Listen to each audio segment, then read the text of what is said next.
Wisconsin Broadcasters Association Hall of Famer Bob Berry ruled Milwaukee's airwaves in the 60s and 70s. He spoke with countless musicians and celebrities over the years.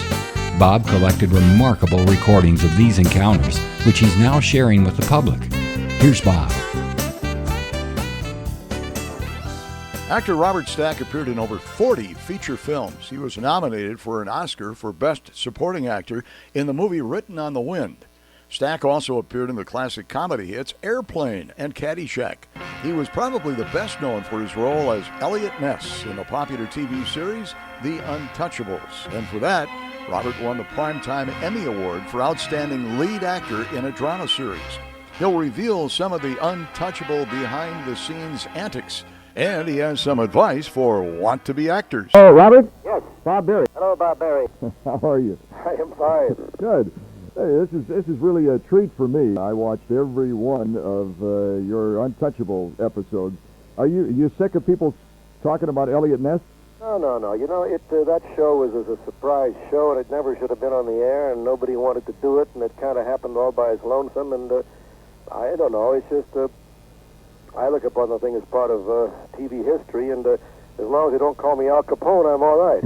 Yeah, right. Can you still get residuals on the reruns? No, actually, I had ownership in the show, and which meant nothing because, as you know, they play games with the books and then stuff, and so they proved at the end of 3 years that the show was $1 million in the red, and so I swapped ownership in the show for ownership in the studio. I said, if you're going to screwing me, let's get together and do it to the world, you know. Yeah.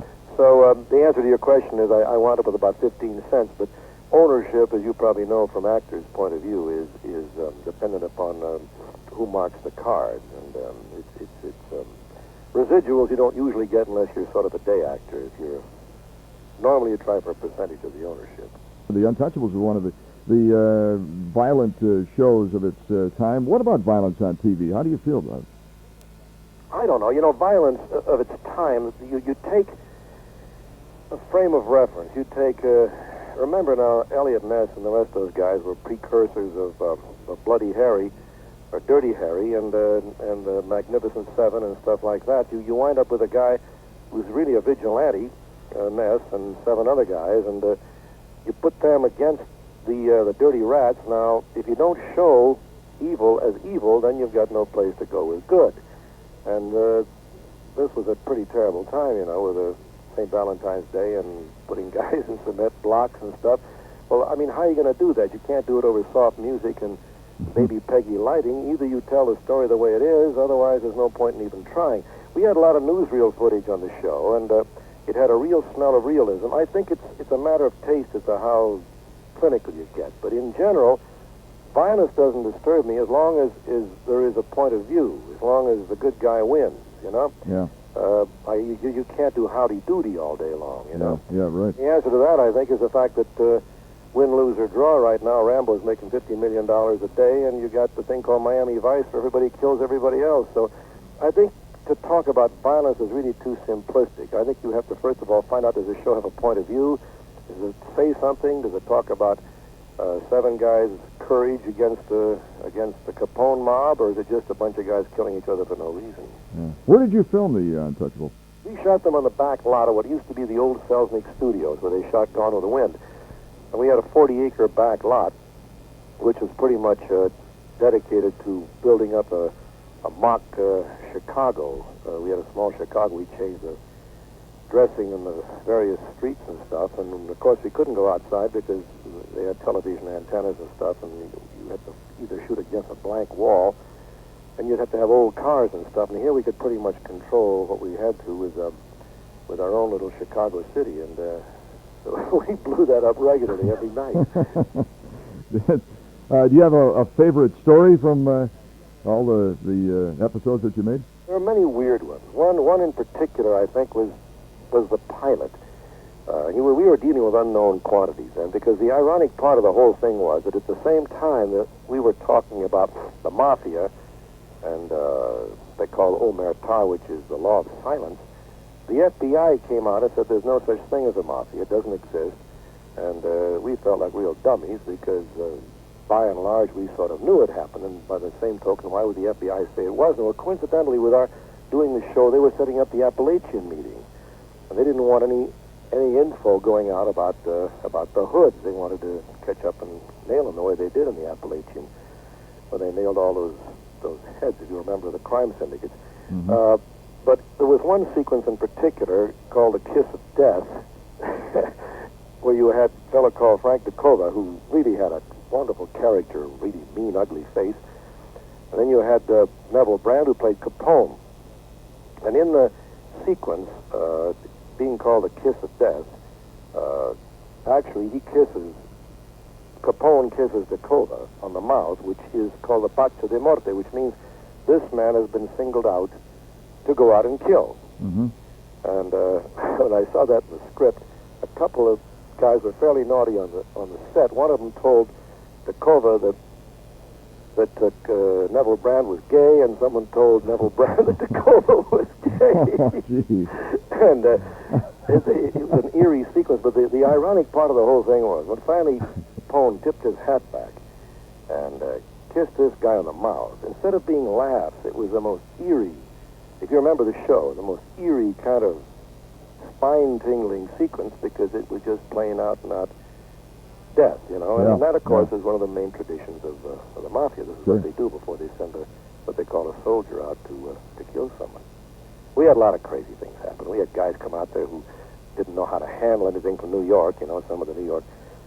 We had a lot of New York actors, and we had stick shifts, and one of them ran out, and we had a car running, ran out from the bank, jumped in the car, and he put it in gear and backed up right over the camera and the director and everything else. And it went on and on. You know, it was we were always in trouble with the show. God, we had every group in the world against us, and they called us the Fanatics, and I had a lot of fun doing it. I was very proud of the show. It's nothing I qualify or I'm ashamed of. Oh, yeah, you did a fantastic job. I mean that sincerely. Well, the joy to me was we worked with the finest actors in the world. We had Bob Redford playing a 3-page part, Jimmy Caan, you know, Lee Marvin, Jack Klugman, Marty Balsam. We had everybody who's since become a big star, really, has kind of maturated on our Bobby Duvall, Robert Duvall. All these guys were Peter Falk, all played hoods. Carol O'Connor, you know, you go down the list. Yeah. It looks like a list of Hollywood's best actors. Robert and Rosemary Stack have been married for 29 years. How has your marriage survived so long in Hollywood, Bob? You make it sound like a prison. 9 years. I don't have any idea. I don't know. These things kind of... I was thinking, Bob, you think about the gals you knew and the ones you could have married, and I can't think of anybody who would have worked with except this one. I don't know. We get along. We're very much alike. She's very loyal, and I'm very loyal to her. And I think the answer is you sort of wish for the other one a little bit more than you wish for yourself. I came from a divorced... my mother and father were divorced. My brother had 2 marriages that didn't work, so I frankly was scared to death, but I couldn't stand the idea of anybody else with his arm around her, so I married her for that reason, essentially. And then I really was in love without knowing it, and after that, the business is a very strange business. We're really, it's a kind of a lonely, insular, rejected business. By this I mean either one day they love you, the next they forget you. And if you haven't got some kind of a team, somebody who really gives a hoot when you close the door and come home at night, you can't wait for that phone to ring. And she's a neat lady, and she's loyal, and we have a lot of fun together. That's right. Your children are in show business, aren't they? Yeah, my daughter is an actress. It's a crazy racket, you know. It's a crapshoot, and I don't... it's like somebody asked me once, should I be an actor? And my answer to all the people who say, should I be an actor, is if you have any questions about being an actor, don't. In other words, if genetically you are not driven as a fanatic to have to be an actor, then become a tile setter or a phone operator or a computer programmer. But it's a business that is so tough and so competitive that unless you really love it, don't try it, you know.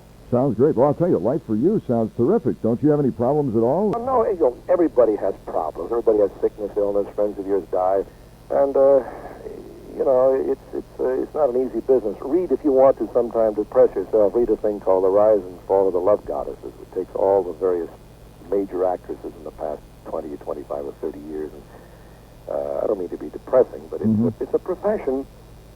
I kind of was born here. And people say it's crazy. Yeah, you say, yeah, but it's my crazy business, you know. But thank you very much for talking with us. Thank you so much, Don. The Untouchables. A Desilu production. Bob Berry. Thank you for listening to Bob Berry's Unearthed Interviews.